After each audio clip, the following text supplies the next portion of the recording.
हाय, मेरा नाम है अरबाज। मैं हूँ रॉयल एलिट आईबीसी बड़ा बिजनेस और आज की इस वीडियो में मैं शेयर करने वाला हूँ कुछ ऐसी स्ट्रेटजीज जो आपके बिजनेस की ग्रोथ को कई गुना बढ़ा देंगी। हमारी पहली स्ट्रेटजी का नाम है increase your customer retention rate. अब ये कस्टमर रिटेंशन होता क्या है?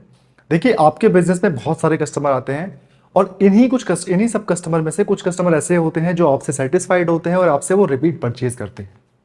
तो जो रिपीट परचेज करते हैं और सेटिस्फाइड कस्टमर होते हैं, इन्हीं को बोलते हैं रिटेंड कस्टमर। जैसे कि अगर आपके पास 100 कस्टमर आते हैं और उन कस्टमर में से 20 कस्टमर ऐसे हैं जो आपसे सेटिस्फाइड हो चुके हैं और आपसे रिपीट परचेसेस कर रहे हैं, तो आपका जो कस्टमर रिटेंशन रेट हुआ वो 20% हुआ। और रिसर्च ये बताती है कि अगर आप इस कस्टमर रिटेंशन रेट को 5% और इंक्रीज करेंगे तो ये आपको पूरे 95% की प्रॉफिटेबिलिटी देंगी। तो आप समझ पाए कि कितनी मैसिव ग्रोथ देगी आपको ये कस्टमर रिटेंशन रेट को 5% बढ़ाने की स्ट्रेटेजी। तो अब ये क्वेश्चन आता है कि हम कस्टमर रिटेंशन रेट कैसे बढ़ाएं। इसका सबसे बेस्ट टूल होता है कि आपका जो प्रोडक्ट है और आपकी जो कस्टमर सर्विस है वो दोनों ही एक्सीलेंट होनी चाहिए। अगर आपका प्रोडक्ट और आपकी कस्टमर सर्विस दोनों एक्सीलेंट हैं तो आपका कस्टमर रिटेंशन बढ़ेगा, कस्टमर आपके पास रुकेगा, सेटिस्फाइड रहेगा और आपसे वो रिपीट परचेसेस करता रहेगा। और इसका फायदा क्या? आपको बिजनेस की ग्रोथ मिलेगी। दूसरी स्ट्रेटजी की तरफ चलते हैं। तो दूसरी स्ट्रेटजी का नाम है क्रॉस सेल एंड अपसेल। देखिए, जब आपके पास कोई कस्टमर आता है, आप उस कस्टमर को जो प्रोडक्ट वो लेने के लिए आया है उससे थोड़ा महंगा प्रोडक्ट सेल करते हैं, तो इसको बोलते हैं अपसेल। जैसे कि अगर एक कस्टमर आपके पास आया, वो 23 इंचेस का जो है टीवी परचेस करने के लिए आपके पास आया, बट आपने उसको 32 इंचेस का टीवी सेल किया, तो इस कंडीशन में आपने अपसेल को यूज किया।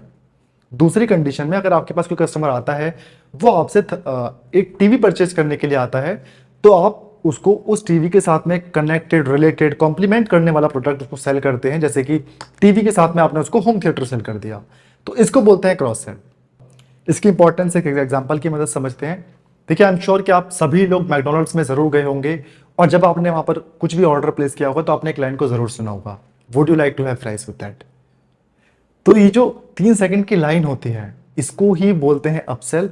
और आपको ये सुनकर काफी हैरानी होगी कि मैकडोनल्ड्स को ये लाइन, 3 सेकंड की लाइन, मैकडोनल्ड्स को 15 से 40% का रेवेन्यू देती है। तो आई होप कि आप समझ तो गए होंगे कितनी पावरफुल है ये क्रॉस सेल एंड अपसेल की टेक्निक। तो आज से ही आपको शुरू कर देना चाहिए क्रॉस सेल एंड अपसेल अपने बिजनेस के लिए। मैंने इस क्रॉस सेल एंड अपसेल के लिए एक डिटेल वीडियो बनाई है, आप उस वीडियो को चेक कर सकते हैं, मैं आई बटन में उसका लिंक छोड़ दूंगा। खैर, आगे बढ़ते हैं तीसरी स्ट्रेटेजी की तरफ। तीसरी स्ट्रेटेजी है अक्वायर न्यू कस्टमर। देखिए, कस्टमर को रिटेन करने के साथ साथ हमें हमेशा कोशिश करते रहना चाहिए कि हमारे बिजनेस में कॉन्टिन्यूअसली नए कस्टमर आते रहे। और नए कस्टमर को अपने पास अक्वायर करने का सबसे बेस्ट टूल होता है मार्केटिंग। लेकिन मार्केटिंग सुनते हमें लगता है कि काफी ज्यादा इन्वेस्टमेंट लगेगी, टीवी एड्स वगैरह आता है मन में। लेकिन मार्केटिंग के काफी सस्ते जो है टूल्स होते हैं। बट आपको ध्यान क्या रखना है कि आपका जहां पर भी बिजनेस लोकेटेड है, उस एरिया के जितने भी लोग हैं एटलीस्ट उनको आपके बिजनेस के बारे में पता होना चाहिए। अब इस चीज का पता लगाने के लिए मार्केटिंग के जो सस्ते तरीके होते हैं मैं आपको बताता हूं। आप होर्डिंग का यूज कर सकते हैं, आप पैम्पलेट बंटवा सकते हैं, आप गूगल माई बिजनेस पर अपना अकाउंट बना सकते हैं। कुछ पेड लिस्टिंग वेबसाइट्स होती हैं जैसे कि जस्ट डायल हो गया, इंडिया मार्ट हो गया, और आप डिजिटल मार्केटिंग का भी यूज कर सकते हैं। अब मैंने इतनी सारी चीजें जो आपको बताई, आपको इनमें से एक या दो चीजें ही यूज करनी है जो आपके बिजनेस को में नए कस्टमर को एक्वायर करने की जो स्पीड है उसको बढ़ा देगी।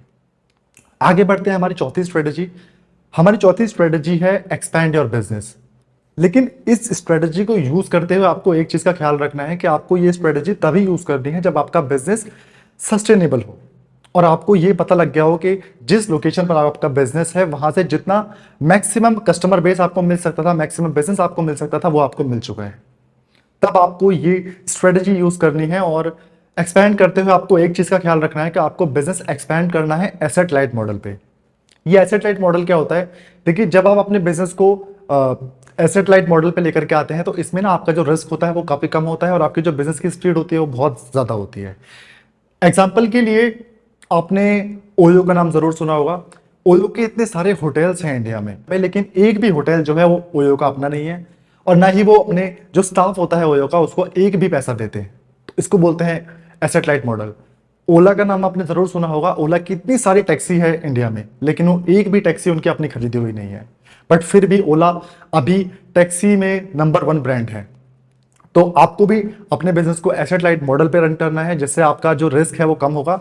इसके लिए आप फ्रेंचाइजी डिस्ट्रीब्यूट कर सकते हैं, कमीशन एजेंट बना सकते हैं, या फिर डायरेक्टली आप ऑनलाइन सेल कर सकते हैं जो भी आपका प्रोडक्ट या सर्विसेज है।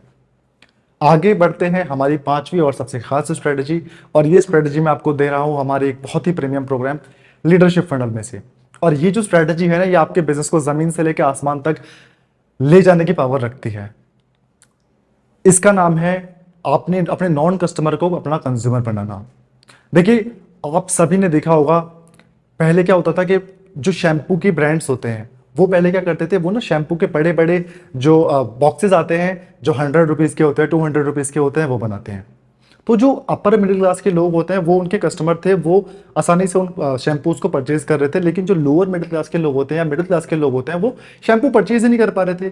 तो एक बैरियर आ रहा था कि वो शैम्पू यूज़ करना चाहते थे लेकिन उसकी जो कॉस्ट थी वो ज़्यादा थी, इस रीज़न से वो परचेज नहीं कर पा रहे थे। तो कंपनीज ने रिसर्च करी और रिसर्च करने के बाद उन्होंने क्या किया, उन्होंने जो बॉक्स था शैम्पू का वो तो उसे चालू रखा, साथ ही में उन्होंने ना जो 1 रुपए के शैशे आते हैं आपने देखा होगा, उनको जो है मैन्युफैक्चर करना शुरू कर दिया। और जैसे ही उन्होंने वो 1 रुपए का शैशे मैन्युफैक्चर करा, उन्होंने इतनी बड़ी मार्केट साइज कैप्चर करी कि अगर आप देखेंगे तो आप इंडिया के हर एक घर में हर एक बंदा जो है शैम्पू यूज करता है। तो आपको भी अपने बिजनेस के लिए ऐसा ही एक एंट्री बैरियर ढूंढ के निकालना है। पर जब आप ऐसे एंट्री बैरियर को ढूंढ के उसे हटा देंगे ना, तो आप देखेंगे कि आपको बहुत मैसिव ग्रोथ मिलेगी, आपको बहुत बड़ा जो मार्केट शेयर है बहुत आसानी से कैप्चर कर लेंगे। तो आई होप कि आपको ये वीडियो पसंद आई होगी। आप कमेंट सेक्शन में प्लीज बताइएगा कि आप नेक्स्ट वीडियो किस टॉपिक पर चाहते हैं। Thank you so much for watching this video. Goodbye, take care.